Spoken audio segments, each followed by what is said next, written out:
რამდენიმე დღის უკან პარლამენტის თავმჯდომარე პარლამენტის წინაშე წლიური ანგარიშით წარდგა.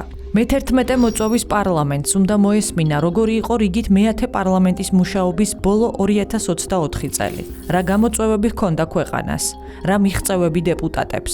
თუმცა პარლამენტის თავმჯდომარის გადაწყვეტილებით ეს ანგარიში შეეხება არაერთ კონკრეტულ წელს, არამედ მთლიანად მე-10 მოწვევის პარლამენტს. რადგანაც მთლიანი სურათის გარეშე შეუძლებელი იქნებოდა 2024 წლის დანახვა და გააზრება. ბევრი მოვლენა და პოლიტიკური პროცესი სწორედ 2020 წელს იწყება. 2024 წელს კი ან სრულდება, ან ისევ გრძელდება. ალბათ ამიტომ შალვა პაპუაშვილმა საჭიროდ ჩათვალა ესაუბრა დიდ და გამოწვევებით სავსე კონტექსტზე და არაერთ კონკრეტულ ფრაგმენტზე. ყველაფერი დაიწყო 2020 წლის წინასაარჩევნო კამპანიისას, როდესაც ქართული ოცნება ღიად და პირდაპირ იღებდა მინიშნებებს, რომ მიუხედავად საარჩევნო შედეგისა თუ ხალხის ნებისა, უნდა დაეთმო ხელისუფლება. 2020 წლის საარჩევნო კამპანია გვიან გაზაფხულზე იწყება. ოპოზიცია უკვე უიმედოდ არის. რეიტინგებში პულსი არ ესინჯება. გაერთიანებას ვერ ახერხებს. რეგიონებში ხალხს ვერ ხვდება. მხოლოდ პირდაპირ ეთერებში სხედან და ტელევიზიებიდან გვითვლიან. ამ ხელისუფლებამ ორი ვადა ამოწურა და უნდა წავიდეს. ხელისუფლება უნდა შეიცვალოსო. ეს ხელისუფლება, რომ ივანიშვილის მმართველობა უნდა შეიცვალოს. ისტორიული გამოწვევის არჩევნები, ინგა. ისტორიული, ყველანაირი წყენა უნდა გადადოთ, როდესაც არის მტერი საერთო. თითქოს მხოლოდ ის ფაქტი, რომ ქართულმა ოცნებამ არჩევნები უკვე ორჯერ მოიგო, საკმარისი პირობაა იმისთვის, რომ შეიცვალოს. თქვენ გახსოვთ ორი ვადის ამოწურვის შესახებ კამპანია. უცხო ქვეყნების ელჩების დემოკრატიის გაკვეთილები კოალიციური მმართველობის სიკეთეებზე და მსგავსი მინიშნებები. ოპოზიციის გამარჯვებას გარკვეული ძალები ქვეყნის გარეთაც ელიან. ღიად გულშემატკივრობენ. ამიტომაც განცხადებები ხელისუფლების ცვალებადობასთან დაკავშირებით ევროპარლამენტიდანაც ისმის. ევროპას სჭირდება გამჭვირვალე საქართველო, თავისუფალი ოლიგარქიული და კრემლის გავლენებისგან. გამარჯვებული კოალიცია ძალიან მნიშვნელოვანია საქართველოს უახლესი მომავლისთვის.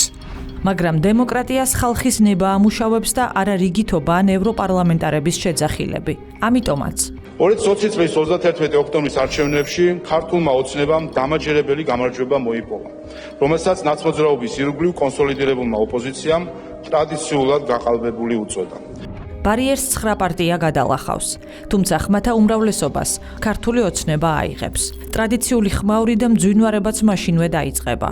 ეს არჩევნები რა თქმა უნდა გაყალბდა. არჩევნები იყო გაყალბებული, არჩევნები იყო მოსყიდული. ან იქნება რიგარეში არჩევნები, ან ეს ჯამახერეა მაინც ჩამოიქცევა. 4 დღე დაგჭირდება, 5 დღე დაგჭირდება, 7 დღე დაგჭირდება, თუ 8 დღე დაგჭირდება, თუ 2 კვირა.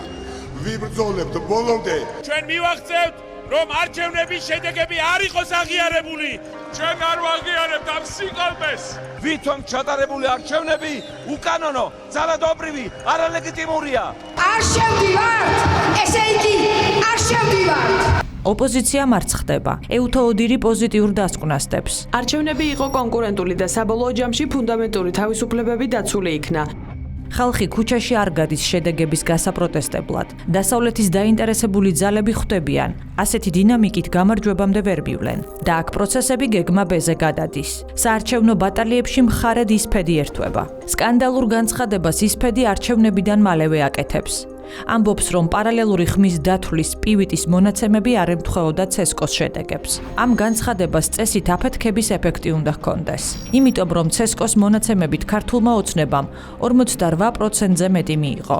ისფედის გამოთვლებით კი 45%. ისფედი ასევე ირწმუნება, რომ გარკვეულ უბნებზე ბიულეტენების რაოდენობა ამ უმრჩეველთა ხელმოწერებს აჭარბებს.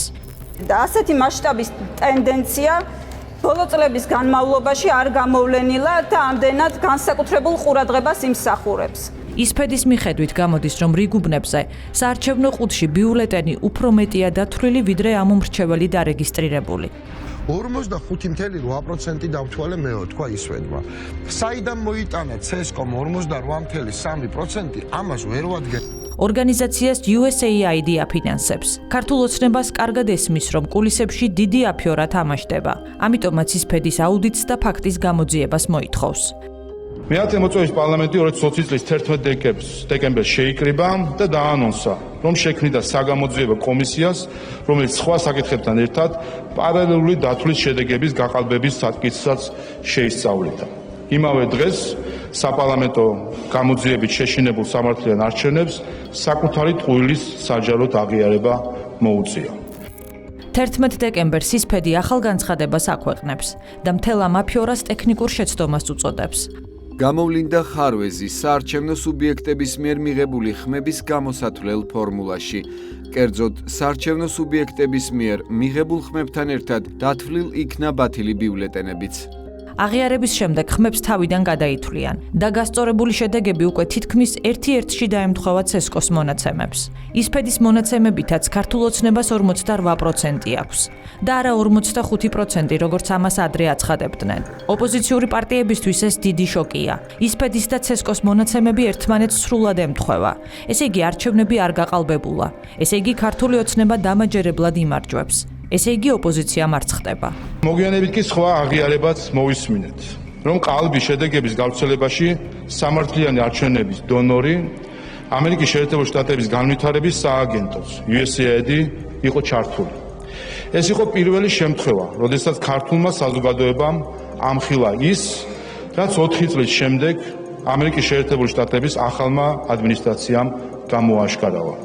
კერძოდ ის, რომ USAID გამოიყენებოდა ხელისუფლების დესტაბილიზაციისთვის და სახალხო დემოკრატიის გარედან მართული დემოკრატიით ჩანაცვლებისთვის. დონალდ ტრამპის საპრეზიდენტო არჩევნებში გამარჯვების შემდეგ USAID იქნება ერთ-ერთი პირველი ორგანიზაცია, რომელსაც ახალი ადმინისტრაცია უბრალოდ დახურავს. უკვე პრეზიდენტი ტრამპი მათ შეშტილებს და კრიმინალებს უწოდებს. USAID-ის საქმიანობის შესწავლის შემდეგ კი იტყვის, USAID იყო ინსტრუმენტი, რომლის მეშვეობითაც ობამას ადმინისტრაცია და შემდეგ ბაიდენიც ერეოდნენ არჩევნებში სხვა ქვეყნებში. ეს ორგანიზაცია ახორციელებდა რეჟიმ ჩეინჯს ადამიანის უფლებების ლოზუნგით. ასეთი რამ არ უნდა ხდებოდეს ამერიკელების ფულით. 2020 წელი რადიკალებისთვის სასტიკი მარცხით სრულდება. პროცესების რადიკალიზაციისთვის თითქოს არც მიზეზი არსებობს და არც საბაბი. თუმცა 2021 წელი მეათე მოწვევის პარლამენტისთვის გაცილებით უფრო რთული და დატვირთული იქნება.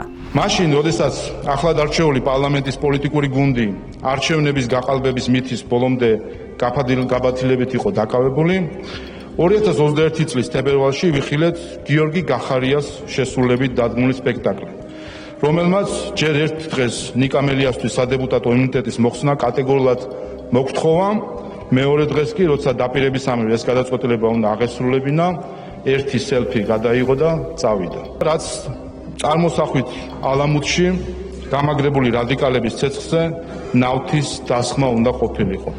წარმოიდგინეთ, რამდენად რბილად რომ ვთქვათ, უჩვეულო იქნება გახარიას გადადგომა პარლამენტისთვის. პირველ რიგში ქართული ოცნების დეპუტატებისთვის. პრემიერის დაჟინებული მოთხოვნით უმრავლესობა ნაციონალების თავმჯდომარეს და კოლეგას ნიკა მელიას სადეპუტატო იმუნიტეტს უხსნის. იმუნიტეტის მოხსნის საფუძველი მელიას მიერ ელექტრონული სამაჯურის საჯაროდ მოხსნა და გირაოს გადახდაზე უარის თქმა ხდება. 2 დღეში კი იმის მაგივრად რომ მელია დაიჭირონ, პრემიერი, როგორც პაპუაშვილი იტყვის, სელფს გადაიღებს და გადადგება. იქიდან გამომდინარე, რომ მე სამწუხაროდ ჩემს გუნდთან ერთად ვერ მივახციე ერთობლივ აზრს ამ საკითხთან დაკავშირებით, მე მივიღე გადაწყვეტილება გადავდგე დაკავებული თანამდებობით. უმრავლესობაში დაბნეულობა ჩნდება. სამაგიეროდ ოპოზიციაზე იმობს. პრემიერის გადადგომას გამარჯვება დასაყებენ. პარლამენტში კარგად ესმით, რომ გახარიას მელიას დაკავება კი არ აშინებს, ან პოლარიზაციის საფრთხე კი არ აფრთხობს, არამედ ის რაც არამედს მოსდევს და პრემიერის გადადგომას ხსნის, მოგვიანებით უფრო ცხადად გამოჩნდება. იმ დროისთვის თითქოს ამოუხსნელ ნაბიჯზე პასუხი საზოგადოებამ სულ ახლახან საგამოძიებო კომისიის მიერ მისი გამოკითხვის შედეგად მიიღო, როდესაც მას ტყუილის რამდენიმე მცდელობის შემდეგ მოუწია ეღიარებინა, რომ სახელმწიფოს ამომრჩეველს პოლიტიკურ გუნდს უღალატა და ეს გალატის აქტი ჩაიდინა ხელისუფლების ჩამოშლის მიზნით ერთ-ერთ ელჩთან შეთანხმებით. თქვენი გადადგომის ბრიფინგ შორის რომელ ელჩს შეხვდით და ვინ გირჩიათ, რომ გასულიყავით ოპოზიციას? მე ყოველ დღის განმავლობაში ძალიან ბევრ ადამიანს ხვდებოდი, მათ შორის ელჩებსაც და უაცხოელებსაც. სამსახური მქონდა ასეთი. არის შუალედშიც შეხვდით. მათ შორის, რა თქმა უნდა. საბედნიეროდ მისი და მისი მრჩევლის გათვლა ამჯერადაც მცდარი აღმოჩნდა. პარლამენტის შემდეგ გამოწვევად პარლამენტის თავმჯდომარე შარლ მიშელის დოკუმენტს ასახელებს. 2021 წლის გაზაფხულზე ქართული ოცნება დათანხმდა შარლ მიშელის შუამავლობით წარმართულ პოლიტიკურ პროცესში მონაწილეობას, რომელიც პარტიების მცირე ნაწილთან შეთანხმებით დასრულდა. ეს პროცესი მარტში იწყება. ისფედის აფიორა მალევე გაიხსნება, თუმცა ოპოზიცია მაინც ბოიკოტის რეჟიმში რჩება. ზუსტად იცის, ქართული ოცნება უნდა დაამარცხოს. ახლა მთავარია ვინმე მუთხრას როდის და როგორ. პასუხს საქართველოში შარლ მიშელი ჩამოიტანს. ამერიკის და ევროკავშირის ელჩებიც პროცესში აქტიურად მონაწილეობენ. სხვათა შორის 19 აპრილის შეთანხმება ცნობილ დოკუმენტზე მუშაობის პროცესშივე გამჟღავნდა ნიშანდობლივი ფაქტორიც. აღმოჩნდა, რომ მედიატორად მომუშავე ევროპელი და ამერიკელი მეგობრები საკუთარ მანდატს თავისებურად აღიქვამდნენ და მათი მიზანი იმაზე მეტი იყო, ვიდრე უბრალოდ ორ მხარეს შორის შუამავლობა. შეთანხმების ტექსტში ჩნდებოდა პუნქტები, მაგალითად, გენერალური პროკურორის არჩევისთვის კვალიფიციური უმრავლესობის მოთხოვნა, რასაც იქ და მაშინ არც ერთი პარტია თუ NGO არ ითხოვდა. როდესაც ეს პუნქტი შეთანხმების პროექტში ამოვიკითხე, იქვე დაუსვი კითხვა მედიატორებს. თუ ვისგან მოდიოდა ეს საკითხი? პასუხად დუმილი იყო. მოგვიანებით ამ საკითხზე ოპოზიციურ პარტიებს და NGO-ებსაც ჩავეძიე. ყველა უარყოფდა, რომ მათ ეს მოთხოვნა დააყენეს. ეს იყო პირველი ინდიკატორი, რომ ის, ვინც თავს მიუკერძოებელ შუამავლად გვაჩვენებდა, სინამდვილეში საკუთარი დღის წესრიგით მოქმედი პოლიტიკური აქტორი იყო. ეს ეპიზოდი უცხო გავლენისა და ინტერესის კარგად დოკუმენტირებულ შემთხვევად იქცა, რომლის მომსწრეც და მონაწილეც თავად ვარ. შარლ მიშელის დოკუმენტი 19 აპრილს გაფორმდება. შეთანხმების მიუხედავად რადიკალური ოპოზიციის მთავარმა ბირთმა უარი თქვა დოკუმენტის ხელმოწერასა და პარლამენტში შესვლაზე, რითიც გააგრძელა პოლიტიკური პოლარიზაციის პროცესი და კრიზისული ვითარების ესკალაციის მცდელობა, რომლის გამოყენებაც სწორედ თვითმმართველობის არჩევნებზე უნდა მომხდარიყო. სააკაშვილის პოლიტიკური კლასტერი შეთანხმებას ხელს არ აწერს. ნაციონალური მოძრაობა და ევროპული საქართველო შეთანხმებას არ უერთდებიან. ნაციონალური მოძრაობა ამ დოკუმენტს ხელს არ აწერს. ჯერ არ არის ის დოკუმენტი, რომელიც ქვეყნის კრიზისთან გამოყვანას გარდატეხის შედარებას შეძლებს. ამიტომ არ უჭერთ მას მხარს. სწორედ ამიტომ ქართულმა ოცნებამ 2021 წლის ივლისის ბოლოს 19 აპრილის შეთანხმება დატოვა და საარჩევნო კამპანია დაიწყო.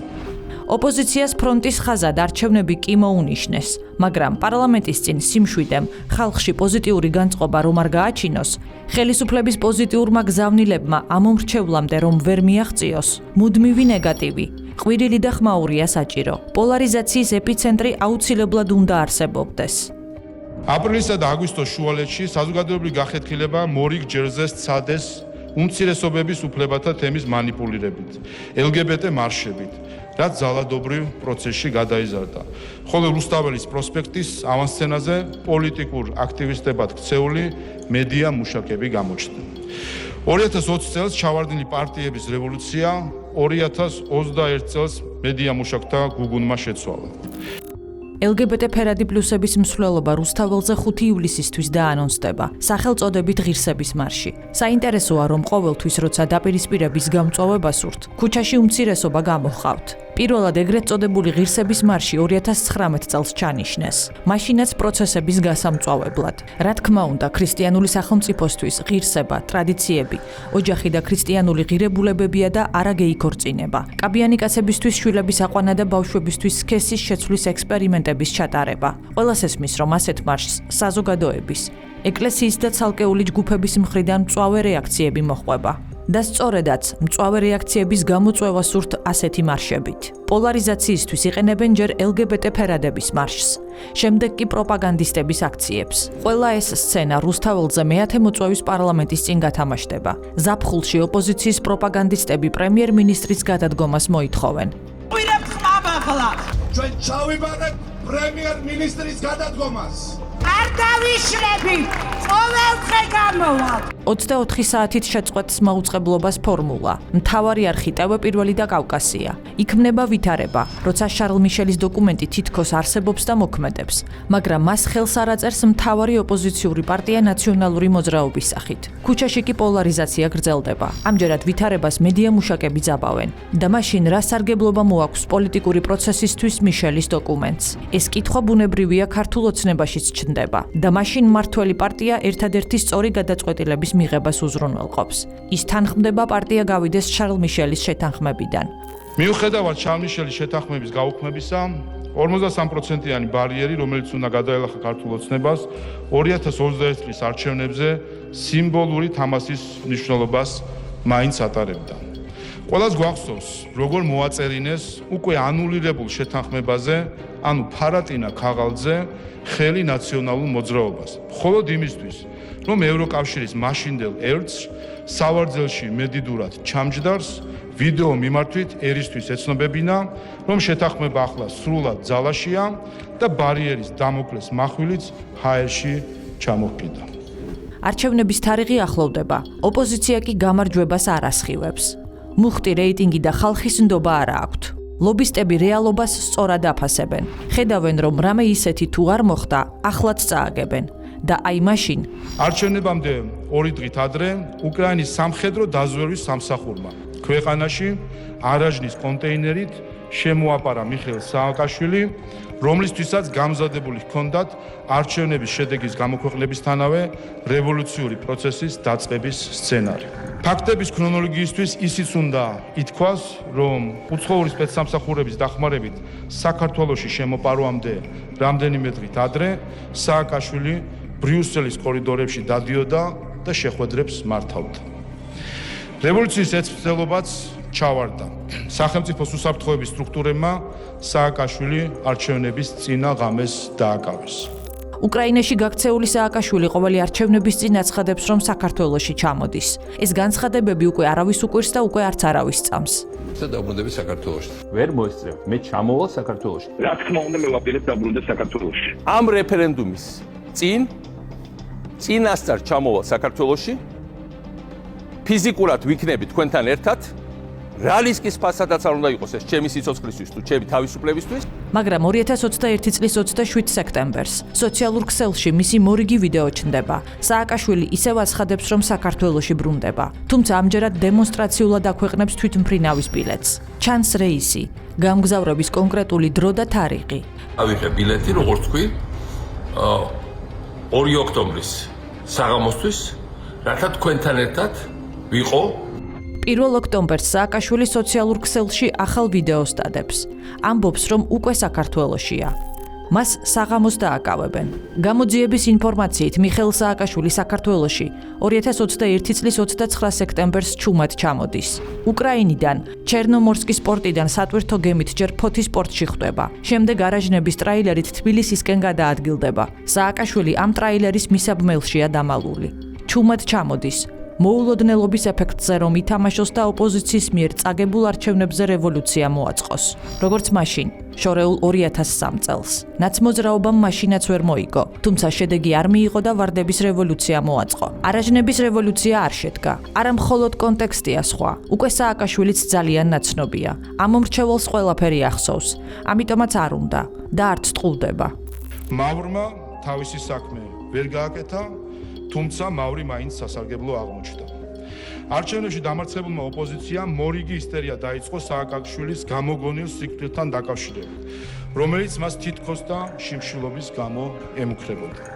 იწერებოდა წერილები, ეწყობოდა აქციები, უცხოელი ელჩები ცრუ დემარშებით და ფატალისტური კითხვით და რომ მოკვდეს, ცდილობდნენ მთავრობის შანტაჟს. სააკაშვილის კურატორი ბალტიელი ევროპარლამენტარები მართავდნენ დებატებს, იღებდნენ რეზოლუციებს და ძვრებოდნენ ნემსის ყუნწში, რათა ხელისუფლებაზე უკანონო ზეწოლით სააკაშვილი კანონიერის არჩევნისგან დაეხსნათ და განზრახული რევოლუცია ხახუივით შერჩენოდათ. თუმცა ეს ცდილობაც ამაო აღმოჩნდა. სააკაშვილი ჰიპოკრატეს ფიცს გადაბიჯებული ექიმების მიერ დასმული დემენციისგან სასწაულებრივ განიკურნა და მშვიდად აგრძელებს მისი კანონიერი სასჯელის მოხდას. პირველი აქცია მიშაკუდება. 2022 წლის დეკემბერში საქართველოს პარლამენტის წინ იმართება. აქციის ორგანიზატორები არიან სხვადასხვა ოპოზიციური პარტიები და სააკაშვილის მხარდამჭერები. მძიმე ავადმყოფობის მიზეზით ისინი ცდილობენ სააკაშვილი ვივამედიდან უცხოეთში გაიყვანონ. თუმცა დროსაც ტყუილად დახარჯავენ, ენერგიასაც და ფულსაც. სხვათა შორის ეს საკმაოდ ძვირადღირებული კამპანია იქნება. ამ აქციებში ჩართავენ რა თქმა უნდა ევროპარლამენტარებს. ამერიკელ ექიმებს, გამართავენ სასამართლო პროცესებს, მოაწყობენ სხვადასხვა შოუებს. ყოველდღე აცხადებენ, რომ მიშა უკვე კვდება და რომ უკვე ყოველ წუთს მნიშვნელობა აქვს. საათების ამბავი იყოს, ასე ვთქვათ, მისი ესეთი დრამატული შაქრის ვარდნის გამო კოლაფსი. ნებისმიერ საათს, ნებისმიერ წუთს მისთვის შეიძლება ყველაფერი ფატალურად განვითარდეს. მიშა შეიძლება ნებისმიერ მომენტში მოკვდეს. იმიტომ რომ მესამე პრეზიდენტი არის სიკვდილის პირას. განიცდის გაუარესებას და მოსალოდნელია ადამიანის გარდაცვალებაც კი. შტაბ-ჭრილებისთვის ერთ-ერთ სასამართლო პროცესზე ის ცდილობს დასავლეთ საჩვენოს როგორ აწამებენ. თუმცა მის ხელს მხოლოდ სიგამხდრის კვალი აქვს და არ აწამების.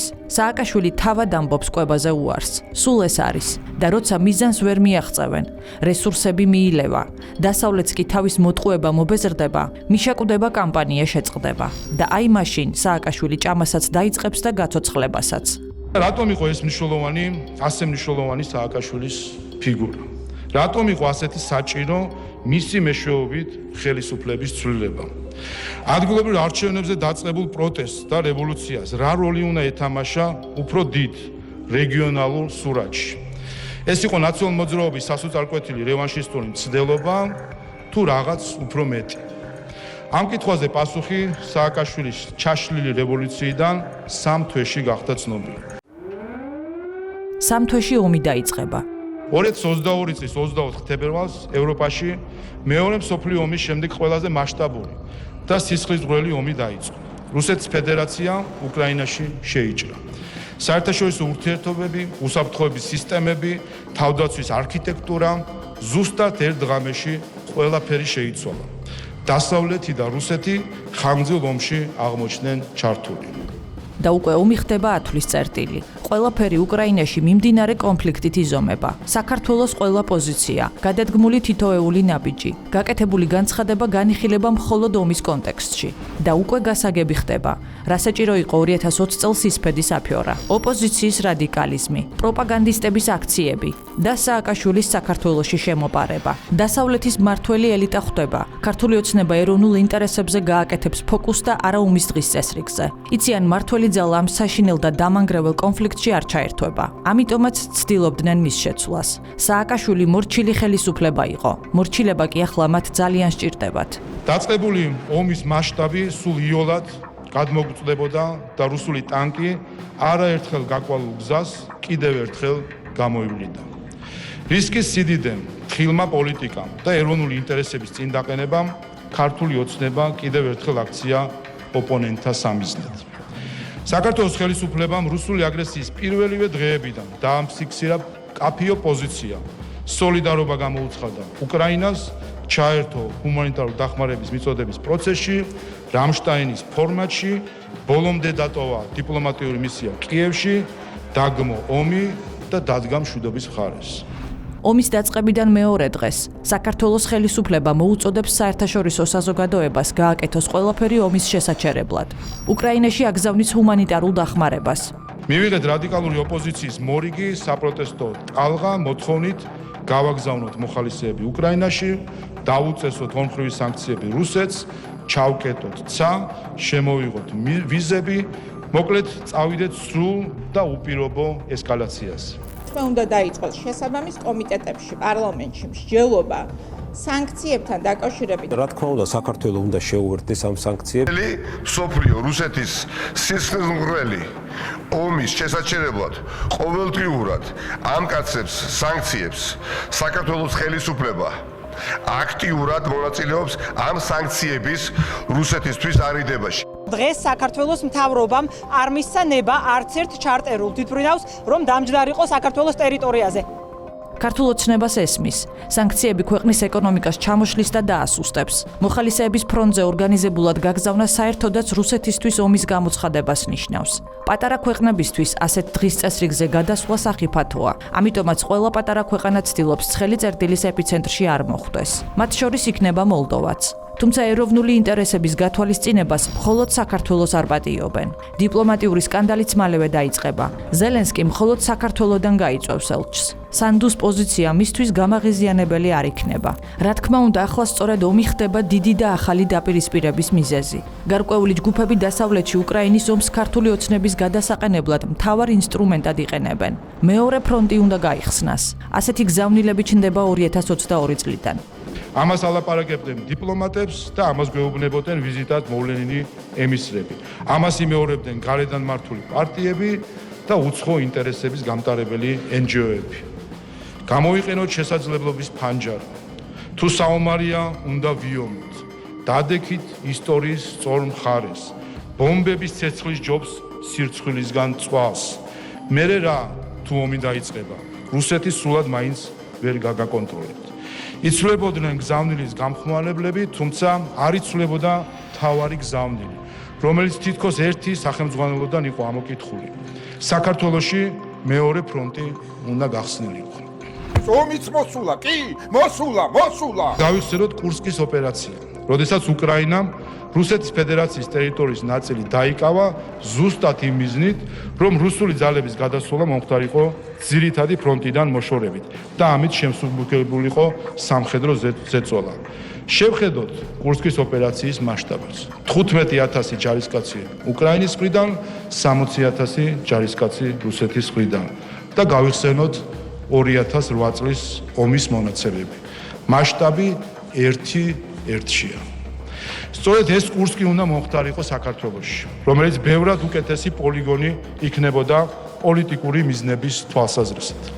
კიდევ ერთი მსხვერპლის სახელმწიფო, კიდევ ბევრი მგლოვიარე ქალი და წრემლიანი ბავშვი, რაც დამატებითი წრეხი იქნებოდა სამხედრო დახმარებაზე მოყოყმანე ქვეყნებისთვის. საქართველოს პოზიციაზე არაფერი გაჭრის. არც დიპლომატიური სკანდალები, არც კულუარული ზეწოლები, არც პოლიტიკური თამაშები. ახლა კი დავფიქრდეთ, რა მოხდებოდა არაჟნის რევოლუციის გეგმა, რომ განხორციელებულიყო და მომს ხელისუფლებაში ის ეგრეთ წოდებული გულწრფელი მოქალაქეები დახვედროდნენ, ვინც უკრაინაში დაწყებული ომის პარალელურად უკრაინულ დროშაში გახვეულები რუსთაველიდან მეომრების გაგზავნას, ცის ჩაკეტვას და სანქციების დაწესებას მოითხოვდნენ. ხომ შევიდნოდნენ იმ ესკალაციის სპირალში, რომლის ბოლოშიც გარანტირებულად ომია. ხომ მოხდებოდა აქ კურსკი, ხომ იქნებოდა აქ მეორე ფრონტი. ეს სცენარი ავარიდეთ ჩვენს ქვეყანას და სწორედ მე-10 მოწვევის პარლამენტი ჩადგა ამ პოლიტიკური თავდაცვის ღონისძიების ავანგარდში. ქართული ოცნება რომ შეეცვალათ, დეგნან სკულისებში სირბილი, ფონ დერ ლაიენს საქართველოს სტატუსით დაშანტაჟება, დასავლეთს კი ოპოზიციაში დიდი ფულის ჩადება არ დასჭირდებოდა. ომი უსიტყვოდ დაიწყებოდა. ომი ქართულ ოცნებას მაინც მოუწევს, ოღონდ მშვიდობისთვის. დასავლეთი რევოლუციისთვის ახალ საბაბს ეძებს, მალევე იპოვის. რუსეთის უკრაინაში შეჭრის შემდეგ, ფონ დერ ლაიენი აღმოსავლეთ პარტნიორობის ქვეყნებს ევროკავშირში გაწევრიანებას შესთავაზებს. პროცედურა განაცხადის შევსებით უნდა დაიწყოს, სტატუსის მიღებით გაგრძელდეს, მოლაპარაკების გახსნის ეტაპზე გადავიდეს და წევრობით დასრულდეს. აღმოსავლეთ პარტნიორ ქვეყნებს შორის საქართველოს რეფორმების კუთხით ლიდერობს, თუმცა სტატუსს დსთ-ს წევრი მოლდოვაც მიიღებს და ომში მყოფი უკრაინაც. საქართველოს 12 პუნქტიან გეგმას მისცემენ შესასრულებლად და დედლაინს 2023 წლის დეკემბრამდე. 23 ივნისს უკრაინას და მოლდოვას ევროკომისიამ წევრობის სტატუსი კანდიდატობის სტატუსი მიანიჭა, საქართველო კი, რომელიც ყველა პარამეტრით ორივე ქვეყანას უსწრებდა და დღემდე უსწრებს, უსტატუსოდ დატოვა. ერთადერთი შედეგი, რაც ამ პოლიტიკურად მოტივირებულმა გადაწყვეტილებამ მოიტანა, ეროვნული ინტერესების საპირისპიროდ და საომარი დღის წესრიგის სასარგებლოდ რადიკალური მოძრაობის წახალისება იყო. რევოლუციური ტალღის აგორებას ამჯერად არასამთავრობო სექტორს დაავალებენ. პარტიების და მედიების წარუმატებელი რევოლუციის შემდეგ რუსთაველის სცენა ამჯერად NGO-მა დაიკავეს და მორიგი რევოლუციური სცენარიც ამუშავდა. სწორედ მაშინ იწყება კამპანია სახელწოდებით მეტი ევროპა ნაკლები რუსეთი. მზად ვართ ევროპისთვის. ეწყობა მარში შინ ევროპისკენ. წინა პლანზე გამოვიდნენ ძალები, რომელთა შესახებაც ევროკავშირის წევრობის კანდიდატის სტატუსის მოთხოვნებში ეწერა, რომ ხელისუფლების ყველა დონეზე გადაწყვეტილების მიღების პროცესში უნდა ყოფილიყვნენ ჩართულები და ყველაფერი მათი მონაწილეობითა თუ შეფასებით უნდა გაკეთებულიყო.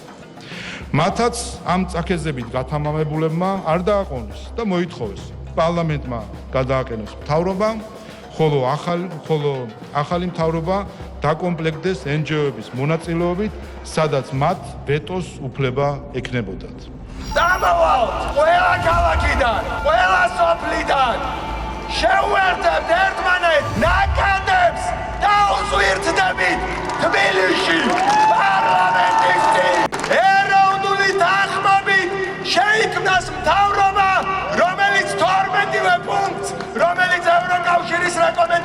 ორგანიზაცია შეასრულებს ზამთარი სადამოვა. დაიწყება ევროპული ადამიანური ცივილიზაციასთან თავსებადი ცხოვრება.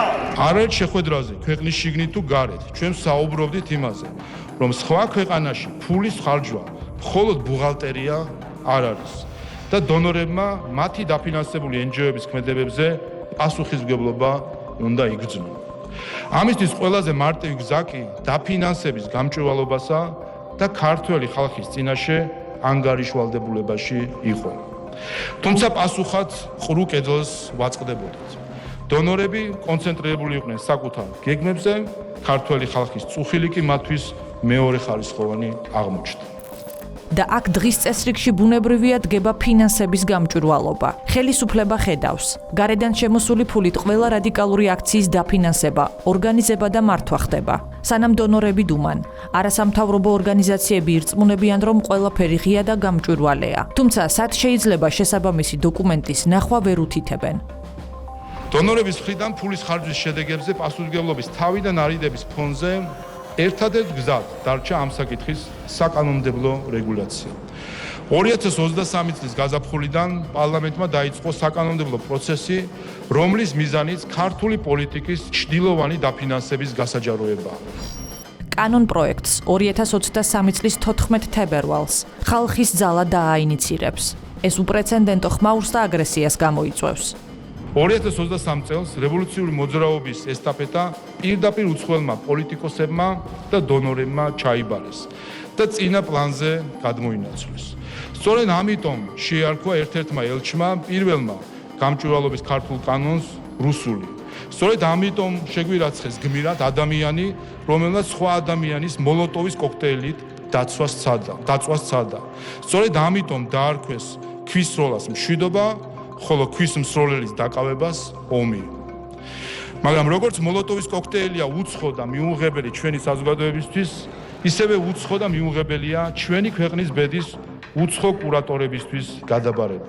ჩვენ პროცესი შევანელეთ და ამიტომ რევოლუციის ესწრებაც ჩავარდა. 2023 წელს ყველა ის უცხო თუ შიდა აქტორი, რომელიც საქართველოში საპარლამენტო არჩევნებზე ზემოქმედებას მოახდენდა, გამოვლენილი და გამოაშკარავებული იყო. პარლამენტის თავმჯდომარე კელი დეგნანს იგულისხმებს. გამჭვირვალობის წინააღმდეგის ღიად და აქტიურად გაილაშქრებს. კანონს რუსულად მონათლავს. ეს კანონი რუსულია. და ყველა, ვისაც დასავლეთი აფინანსებს, სწორებას დეგნანის შეფასებაზე გააკეთებს. კანონი რუსულია, მისი განხილვა დაუშვებელი. ასეთი იქნება ნარატივი. ლიანი კანონი რუსულია კი. რუსული კანონი იყო რუსული შარშან და არის წელს. და ჩვენ ვნახავთ ბარიკადებს პარლამენტის წინ, ქვების და მოლოტოვის კოქტეილების სროლას, გაჩენილ ცეცხლს, პარლამენტის შენობის დაზიანებას, პოლიციელებზე თავდასხმას. გიორგი ვაშაძე უყურებს ამ ძალადობას და მოსწონს. ეს არის საქართველოს ირწმუნება.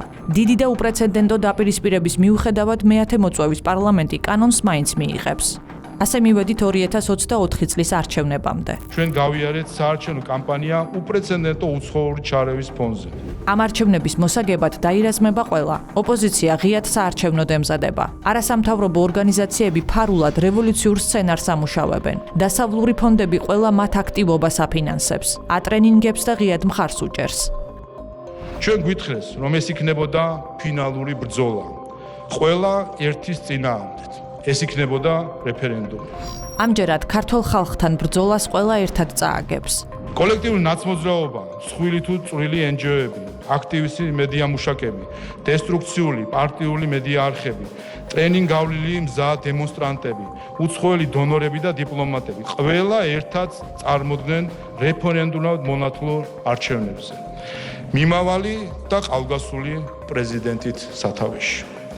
ცალფეხზე დგომის უცხო ინტერესების შესატყვისი ევროპერსპექტივის ქაღალდში შეფუთული დღის წესრიგი დაუპირისპირდა ნამდვილ ქართულ ეროვნულ ინტერესებზე აგებულ მშვიდობისა და კეთილდღეობის დღის წესრიგს, რომელსაც ქართული ოცნება განასახიერებდა. საბედნიეროდ ისტორიის გაკვეთილებსა და ღრმა ცივილიზაციური მეხსიერების მქონე ქართველმა ერმა ამომრჩეველთა სრულმა უმრავლესობამ ზუსტად დაინახა თუ სად იყო ჭეშმარიტება, სიმართლე და ქვეყნის ნამდვილი ინტერესი. დაინახა და სწორი არჩევანიც გააკეთა. ოპოზიცია რა თქმა უნდა არც ამჯერად აღიარებს წაგებას და ისევ ქუჩაში დადგება, თუმცა ის აქ ახლაც მარტო დგას. ხალხისა და მხარდაჭერის გარეშე, ისევ ზიზღით გამოდის და ისევ პოლარიზაციას ცდილობს. ეს პოლარიზაცია ამჯერადაც უცხოეთმა მოგვახვია თავს. მათი კანვასური თუ USAID-ური პროპაგანდა, სიძულვილი თუ დაკანონებული ძალადობა ლამისამ მთლიანად ევროკავშირთან გაიგივდეს. ხოლო ამ ტრაგიკულ მოცემულობაში სწორედ ევროკავშირის ქვეყნის ზოგიერთ პოლიტიკოსსა და დიპლომატს მიუძღვნის პირდაპირი წვლილი. მივიღეთ პარადოქსი, რომ დღეს ქუჩაში ძალადობა ევროკავშირის დროშაში გახვეული დადის. ასეთ ვიდარებაში გამარჯვების ფორმულაა ერთობა, სიმტკიცე და რწმენა. შენი ქვეყნის, შენი ხალხის, შენი ისტორიის და ჩვენ ეს გადამწყვეტი ბრძოლა მოვიგეთ. მე-10 მოწვევის პარლამენტი იქცა შემოbrunების წერტილად. სწორედ ამიტომ ისაუბრებს შალვა პაპუაშვილი მე-10 მოწვევის პარლამენტზე. 2020-2024 წლებში ქართული ოცნების გუნდს სახიფათო ტურბულენციაში ქვეყნის სამშვიდობოდ გაყვანა მოუწევს და ამ ამოცანას ის წარმატებით გაართმევს თავს.